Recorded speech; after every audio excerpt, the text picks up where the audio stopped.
the name Lord Jesus I speak. First and foremost, I thank God that all of you are able to gather here to attend the YTTC. I think some of you are in your third year, and whereas some of you are in your fourth. Right? I have been assigned to talk about the book of Micah. Now, there are 12 minor prophetic books in the Old Testament scriptures, and Micah is actually one of them.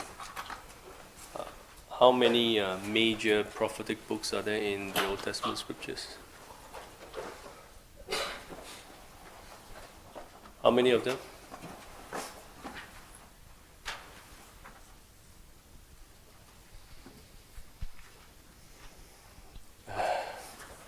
Anyone?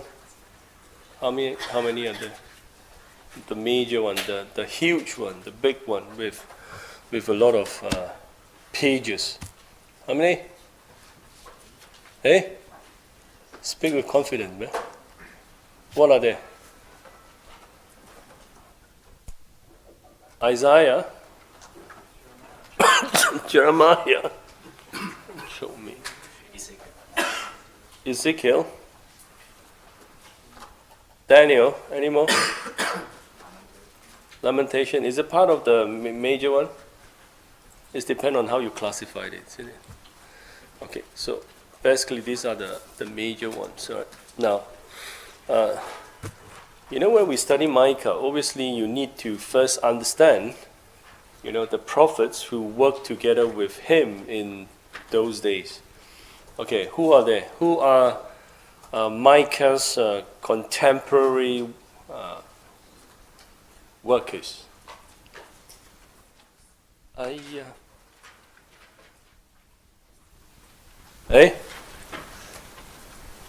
There are three. Apart from Micah, there are three more. Who are they? Okay. So I think it's important for you to remember, Micah is one of them. Amos, Hosea, and then Isaiah. Okay, so four. They belongs to the same period of time, or they were called into ministry, in the same period of time. Okay, I repeat. The contemporary of Micah includes Amos,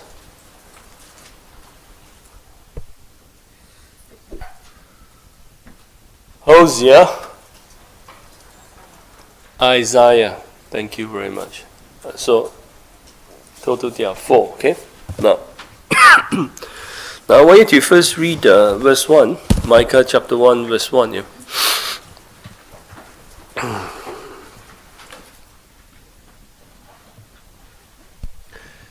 To be honest, what you need to do just to jot down the main point, right? There's no need for you to write long sentences. If you want, I can, let you read something very interesting if you want. But I don't think you guys want to read it. That's a problem. That's why I decided not to send out. Okay, never mind. You know what happened afterward? You just delete it. Waste my time. I know you guys. Okay. I want you to read verse 1, yeah? Now, the word of the Lord that came to Micah, Moresheth, in the days... Okay, now, how many kings? You find that here is actually defined, yeah? The period of time in which Micah was called into his prophetic ministry. So you find that his ministry actually spanned across, or spanned over at least 3 kings. Okay? Now here it says King, who are they? Jotham, Ahaz, and Hezekiah, kings of Judah. Now here it only mentioned kings of Judah. Okay? Now actually in between there's a king in Israel. It's called Hosea as well.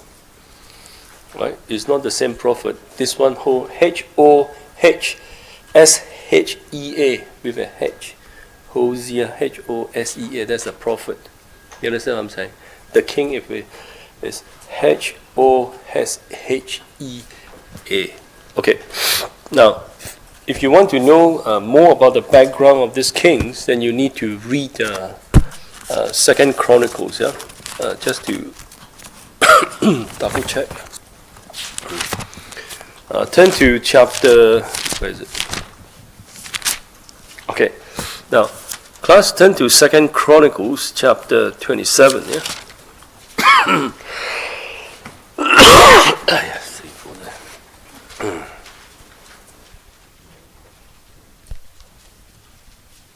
I hope I will not spread to you guys.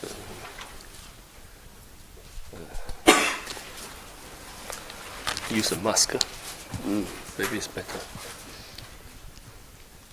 Sorry. You listen by faith, okay. Chapter 27. Now, Second Chronicles chapter 27 here talks about Jotham, yeah, the king of Judah. And when you read chapter 28, here it talks about who? Ahaz, yeah? Ahaz? Okay. And then 29, who is that? Hezekiah. You see now? So,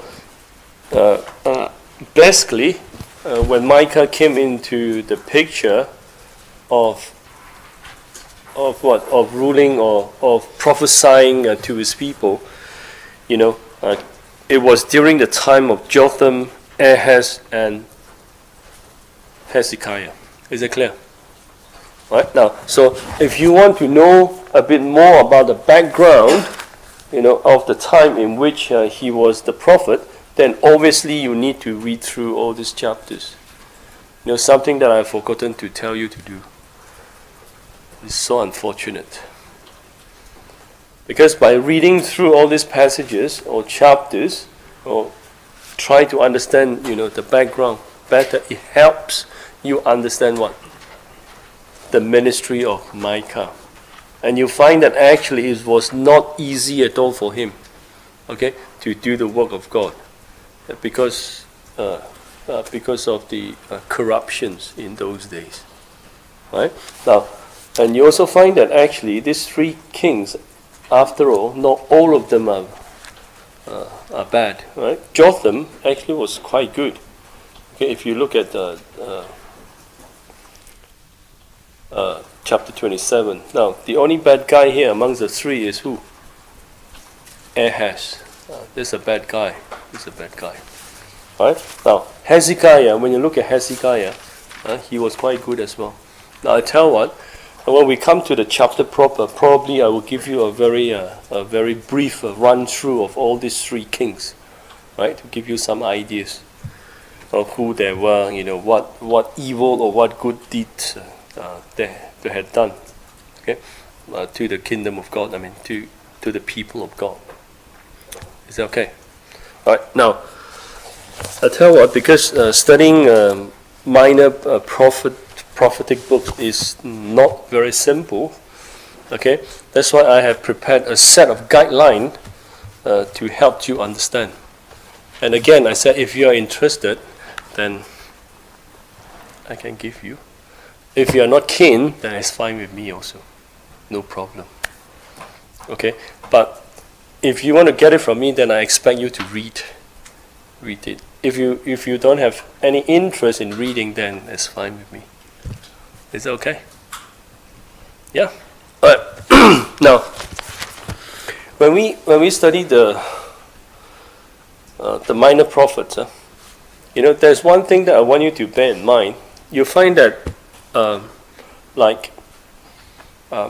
the name of the prophet actually carries the message that God, wanted him to convey. You get what I'm saying? Right? Now, first of all, I want to ask you, what is the meaning of Micah or Micah? What is the meaning of Micah? Anyone? Who is like God?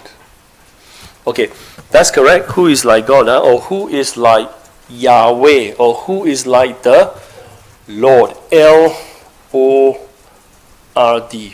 It's all in capital letters, right? Who is like the Lord?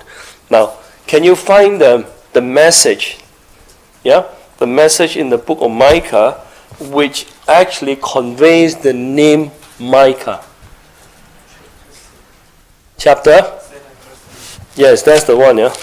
Chapter 7, verse 18. Okay, we turn to that.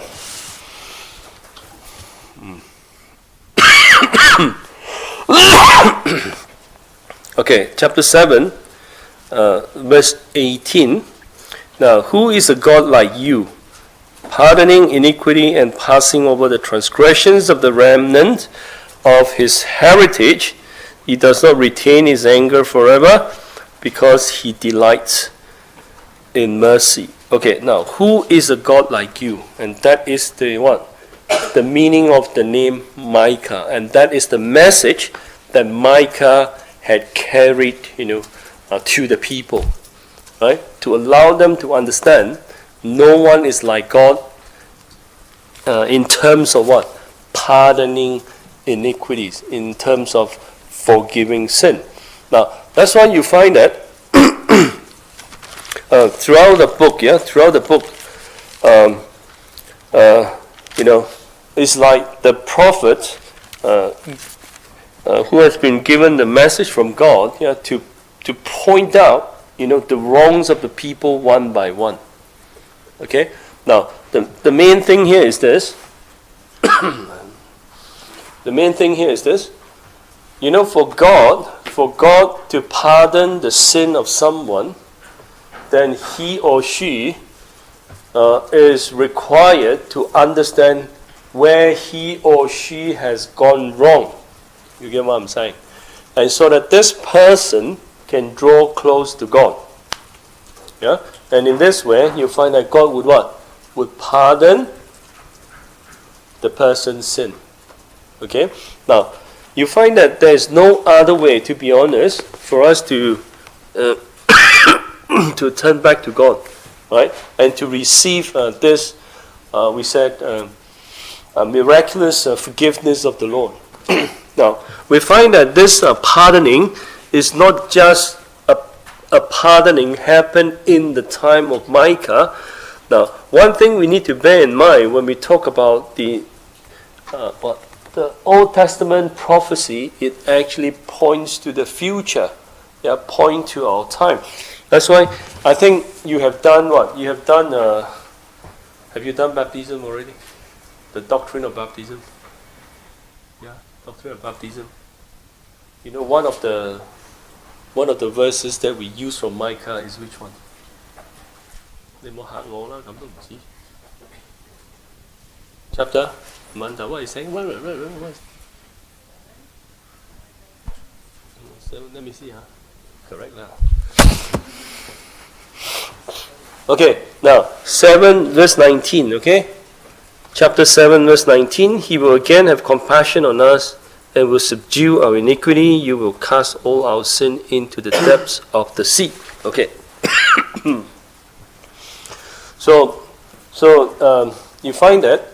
So the pardoning actually is not just about the forgiveness of sin in the time of Micah, and actually is more so referring to the forgiveness of sin in the New Testament time, in the era of the church. Okay, now that's why we are so thankful to God, because we have been given this forgiveness of sin. Yeah, and this remission of sin is given to us through what? Baptism. Okay.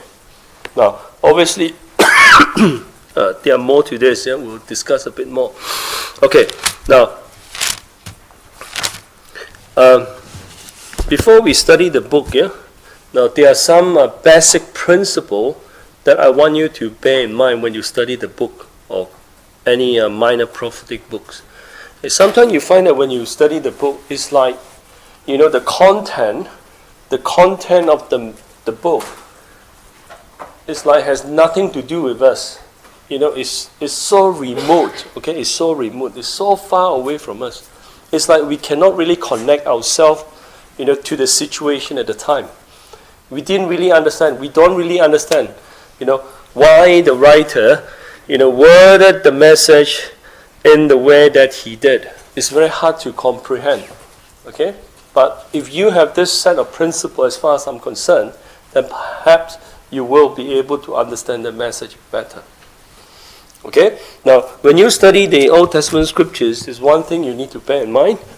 I want to turn to Romans.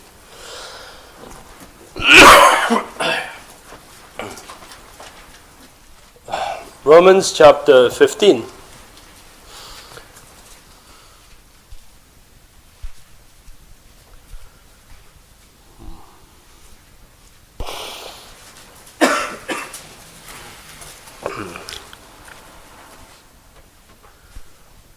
Romans chapter 15, we read verse 4. Can we take turn to read? We start from Lucas.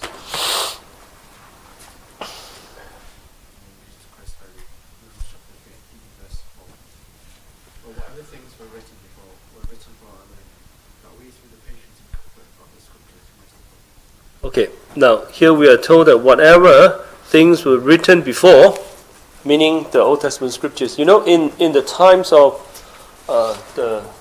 the apostles or the early church, they didn't have the New Testament scriptures, because the New Testament scriptures, had not been joined together with the OT scriptures yet. Right? Now, here the Bible, the scriptures here refers to the Old Testament scriptures. You get what I'm saying? The Old Testament scriptures. Now, whatever had been written is for learning. It's for us today. For us. Okay? Now, that's why when you study the Old Testament scriptures, please do not read it beyond the scope of our learning. Alright? Now, just like some people, when they what? When they, look at the Old Testament scriptures, they look beyond what? Beyond the scope, like talking about, they think that the Old Testament scriptures is talking about the worldly affair, the current affair of the world. No. Right? Now, the Old Testament scriptures is for learning. So every bit of it, we actually can learn, a lot of lessons. Okay? Now, I want to turn to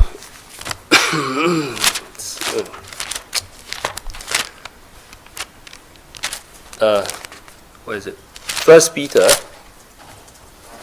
Turn to 1 Peter.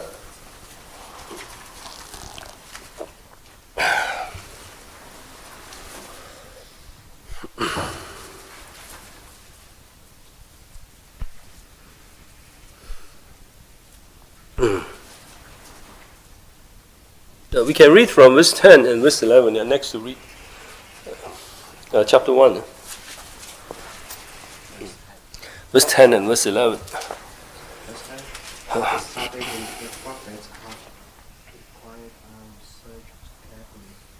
You prophesied of the grace that will come to you. Verse 11. Next to read.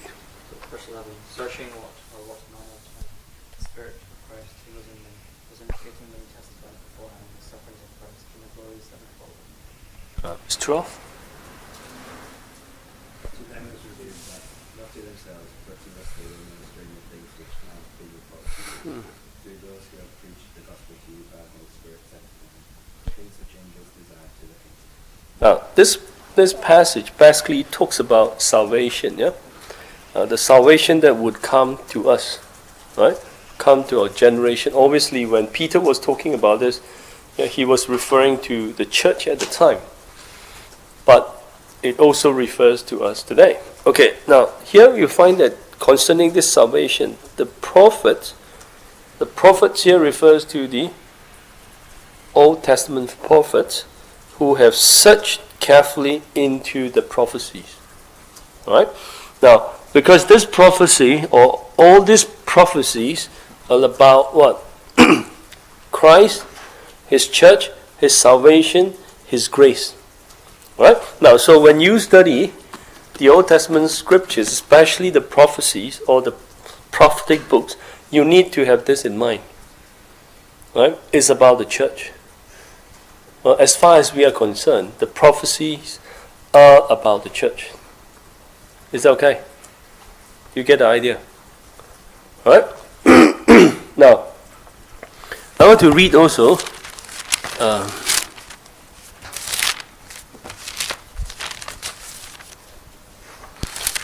we turn to James.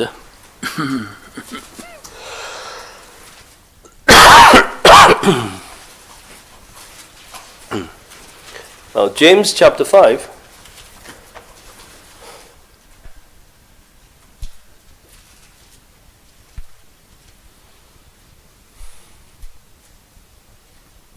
We read verse 10. Yeah?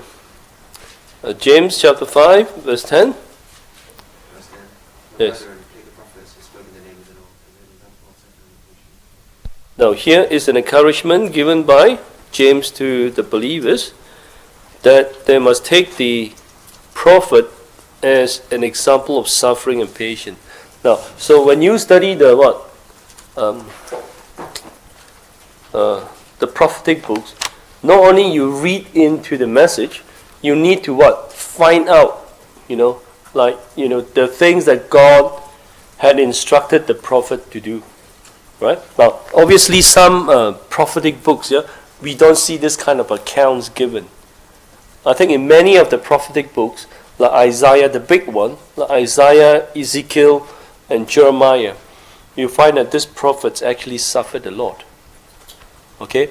Because they are the bearers of God's message. So, even before God instructed them to go to preach to the people, they were required to do some symbolic act. I give you an example, but don't laugh at this example, okay? Isaiah.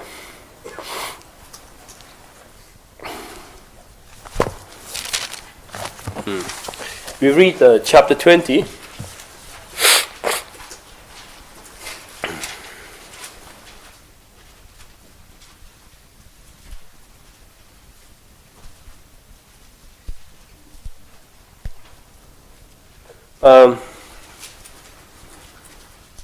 Read verse 2. Next to read verse 2. Similarly, the Lord spoke by Isaiah the son of Amos, saying, Go and weep the son of the newborn, and take your son out of the feet, and get so of you. Okay, like Isaiah was asked by God to walk barefooted and naked for how long? Verse 3. Verse 3. Then the Lord said, This is my servant Isaiah has walked naked and barefoot for 3 years for a sign from the wonder against Egypt and Ethiopia. How long was it? How long? 3 years. Okay? It's like sometimes we cannot understand why God asked his prophet to do funny things. Right? Like this one here. Okay? But we need to understand, actually from the prophets we can see their patience, and their hearts to suffer for God. Right? Now, I think by doing that they came to understand the hearts of God much better. Right? Now, if you look at this Jeremiah, I just want to show you some example. We look at chapter 1 first.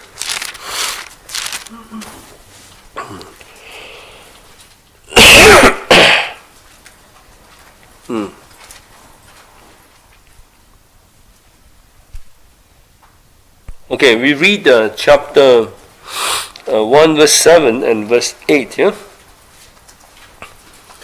But the Lord said to me, do not... sorry, I shouldn't be reading. Okay, next to read. Verse 7. But the Lord said to me, Do not say, I have heard you, for you shall go to all to whom I sent you, and whatever I command you, you shall do. Verse 8. Do not be afraid of their faces, for I am with you to deliver you. You find that even before he was sent out, God has already indicated to him that he would suffer. And God promised that he would be delivered. So when you, for example, if you have gone through the book of Jeremiah, we find that on many occasions, especially in dangerous situations, God actually saved him. God delivered him. Alright? Now, so from here it's quite clear, very clear, being a servant, being a prophet of God is never easy. Right? Actually, to be a true and genuine worker of God, at times we have to suffer tremendously. You have to suffer a lot for God. Alright, now, so I'll ask you a question. Do you think you are suffering right now by coming to the YTTC? Can't sleep very well. Everyone is snoring. Do you bring your earplug? You think you are suffering? Especially the preacher he is having a flu. Very soon spread to all of you. You think you are suffering? No. It's training. Okay? Now, that's what I think is important. You need to understand this. When you study the minor prophetic books, you'll find that, when God calls someone, into the service, actually God also at the same time, try to mold the person into a vessel which is useful to him. Right? And I also believe that now most of you are in obviously 3rd and 4th years here, and we hope that after the training you can serve the Lord more effectively, but be prepared to suffer. Right? Well, suffering is not just about facing inconveniences. No. When you look at all these prophets, when they suffer, they actually suffer in terms of being opposed, being attacked, and being persecuted, and some of them even to the point of being put to death. Okay, that's suffering. Right. So when we study the book of, the minor prophetic books, we should also at the same time build up this heart of suffering for God. Okay.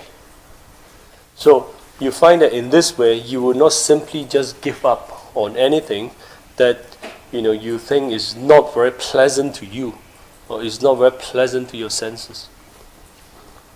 Right? Is that clear? Right, now we come back to Micah.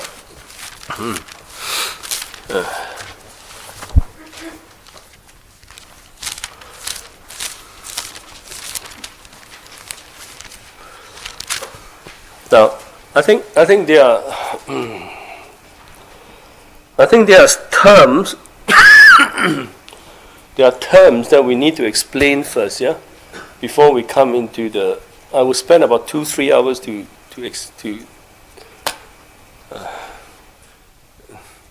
chit chat with you. Okay.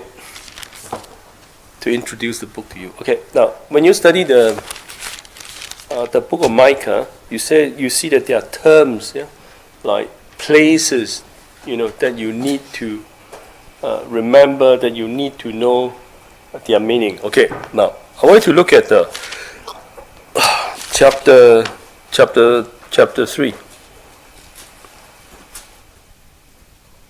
Chapter 3.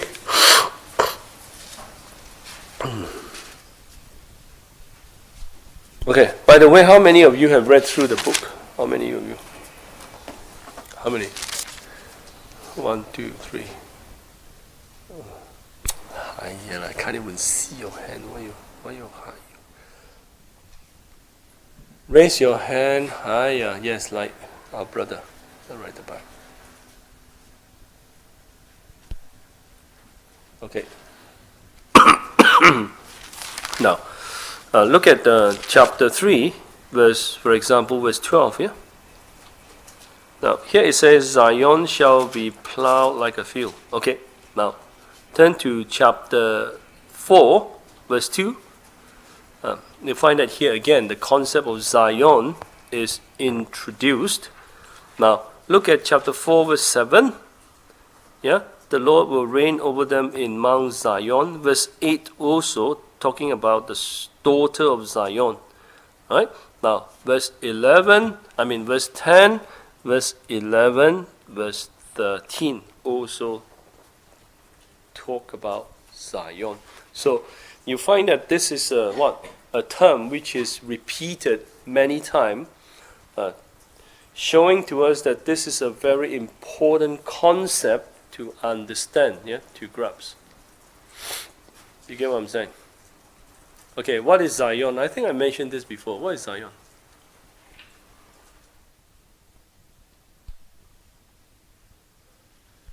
Yes. The true church. Any proof?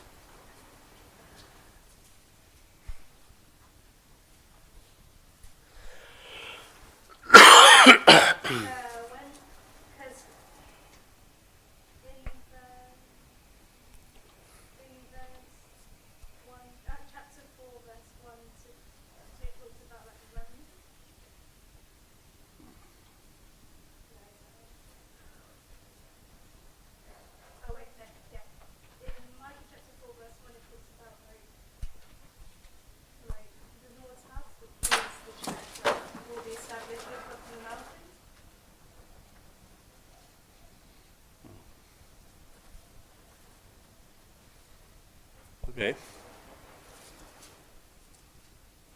What is Zion? Yes. The community of God.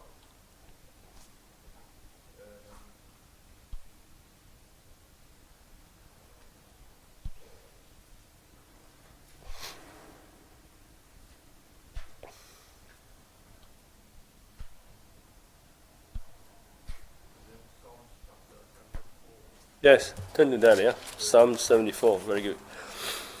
I'm sweating now.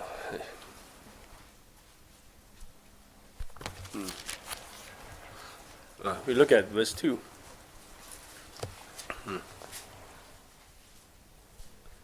Psalm 74. Psalm 74, we read verse 2.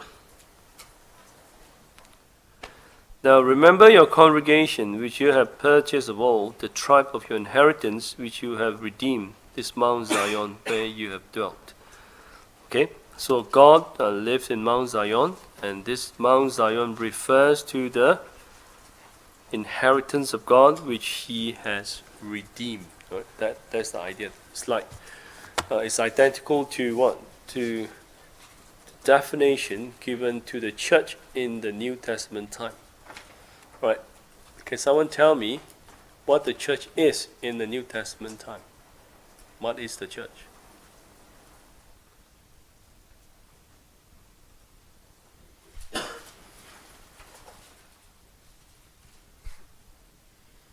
Can you show me the verse?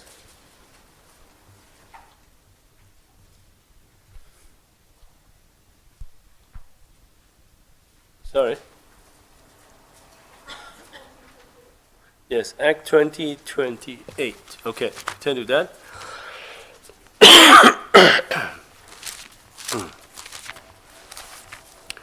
Okay, Acts chapter 20, verse 28.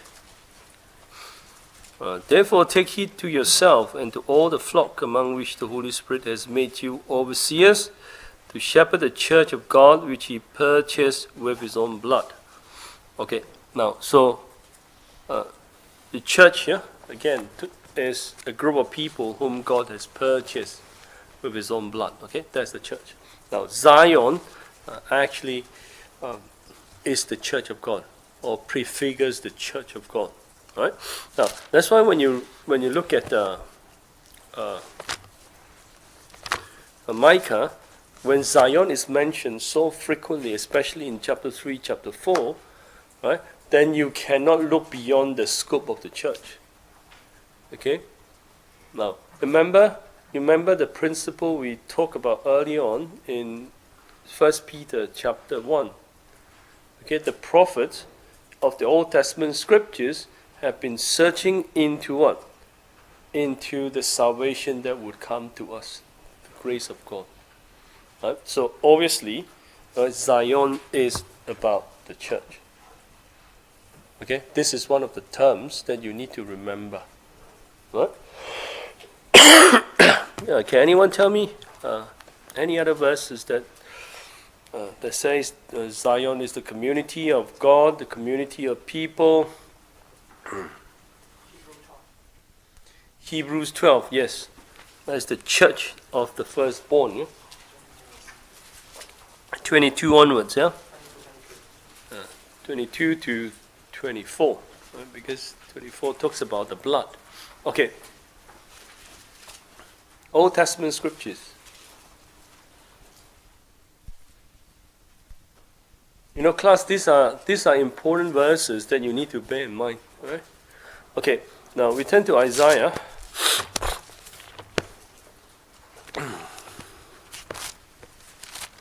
Isaiah chapter 51.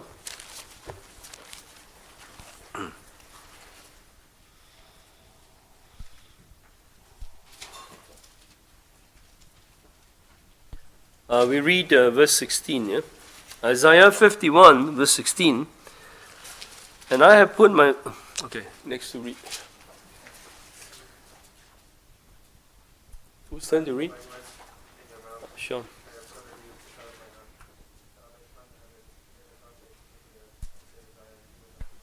Okay, now it's quite clear. Huh? Zion refers to the people of God. Okay? Right, so these are the terms that we need to bear in mind. Yeah? Okay? Now, in fact, we find that the term Zion is a common term practically throughout all the prophetic books. Right? Now, even the shortest one, like Obadiah, you see the concept of Zion is mentioned. Okay? Now, just to show you that, we turn to Obadiah.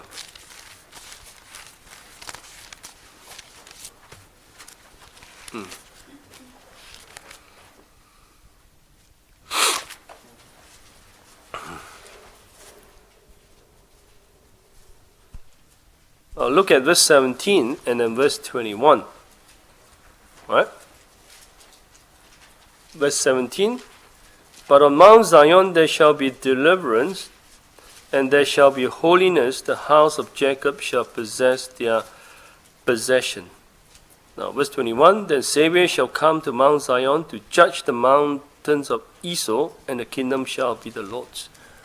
Now, so if you do not look at it in the context of the church, it will become extremely difficult for you to try to figure out what this chapter is talking about. Right? So if you look at it in the context of the church, it becomes much, much easier to understand. Right? Okay, so far any questions? Any questions? Any questions? No?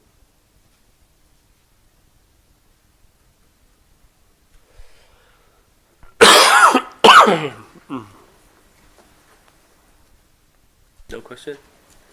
Okay, we turn back, yeah? Micah.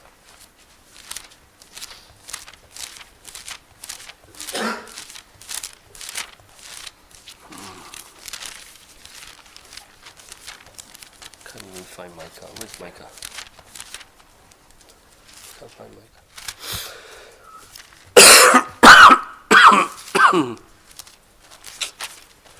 Micah has disappeared from me. Where is it? Yeah. Oh, it's here. Okay, now come back to Micah. Yeah. Now, the other point I want to bring to your attention is, when you study the contents of the chapter or of the book, you find that sometimes it's like the words are spoken by God Himself. Like sometimes you find that a certain section of the message is spoken by what? By the prophet himself. Now, I just want to give you an example. Now, if you read from verse 2, chapter 1, yeah? Verse 2. Now, if you read from verse 2 to verse 5, now, which part of the message is spoken by the prophet and which part of the message is spoken by God? Now, for example, verse 2 to verse 5, obviously, is what? Words spoken by God, by the prophet. Because he's talking about the coming of the Lord. Now, 6 and 7 actually are the exact words from God. Can you see now? Yeah? Okay? Now, so you find that actually the book is, how can I put it? It's written in such a way. Sometimes you see what? The message from the prophet, sometimes you see the message from God. Okay? It's written in such a way. It's okay? Alright. Now,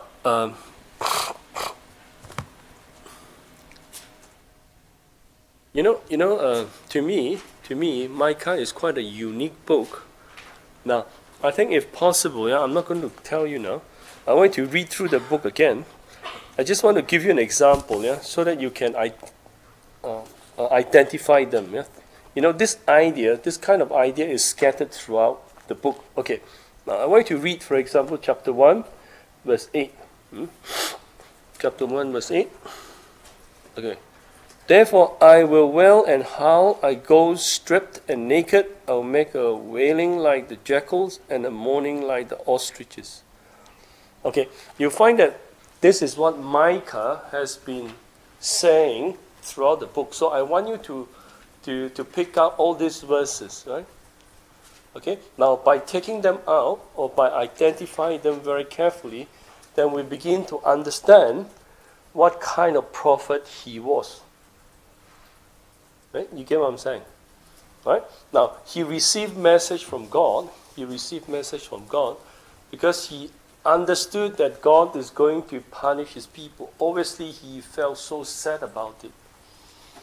Okay? Now, we have been saying this quite often. Like for ourselves, we are full-time workers of God.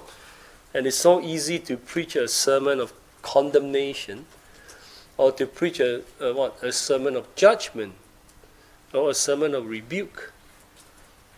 Now, what is even more important is that when we preach this kind of sermon, then we need to have the hearts of God or the hearts of the prophet.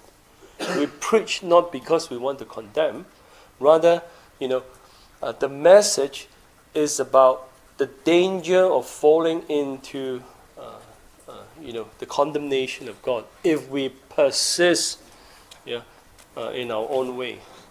You understand what I'm saying? Right? Now, so every message of warning or whatever, when you look at the prophet, even though some of them are so stern, are so merciless, it seems, are intended for a good purpose. Basically is to reawaken the people of God to their senses so that they could come back to the Lord. They turn back to God. Right? Is that clear?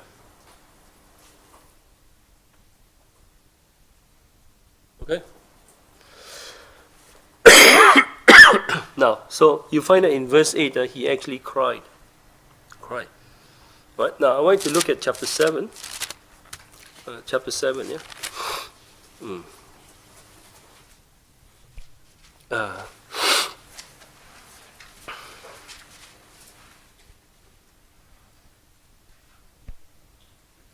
Just give you another example. Yeah, the rest you have to find it yourself. Okay, now 7 verse 7.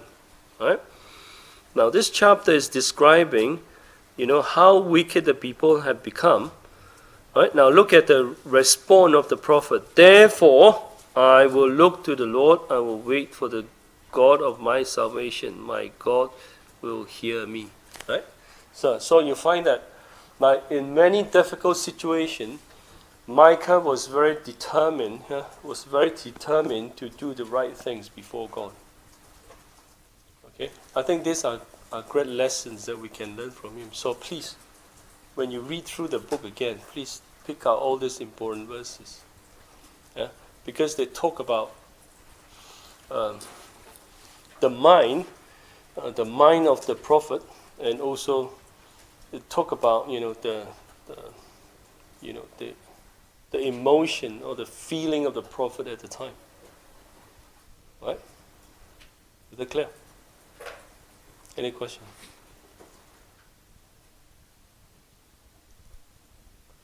You should be taking down notes. Any question?